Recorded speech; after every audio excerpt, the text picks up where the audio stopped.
Dunia imebadilika sana, dunia imechange. Zamani ilikuwa mwanamke anasubiri kuolewa, anasubiri aolewe apate mume na maisha yake atatengeneza kwa mume wake, lakini siku za leo maisha yamebadilika. Mwanamke ambaye akitaka kupata shida kwenye maisha yake atahangaika maisha yake yote ni yule ambaye amesubiri aolewe, hafanyi kazi yoyote, yani mvivu, yani hajishughulishi na chochote. We nakuhurumia sana, tena nakupa pole. Lakini sasa hivi mwanaume, mambo yamebadilika. Mwanaume ndo anasubiri apate mwanamke anayejishughulisha ili maisha yaende. Yani dunia inakoenda inaenda kubaya sana.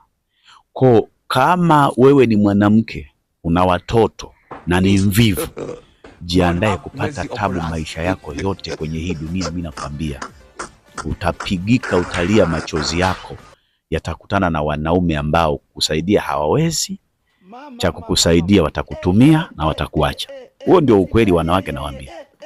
Dunia imechange, maisha sio yale.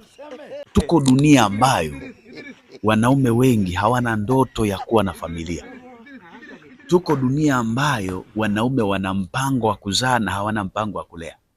Tuko dunia ambayo wanaume wengi hawataki kuoa na hawana mpango. Tuko dunia ambayo wanaume wanataka mwanamke anayejishughulisha pasina wao kujishughulisha. Tuko dunia nyingine, amka.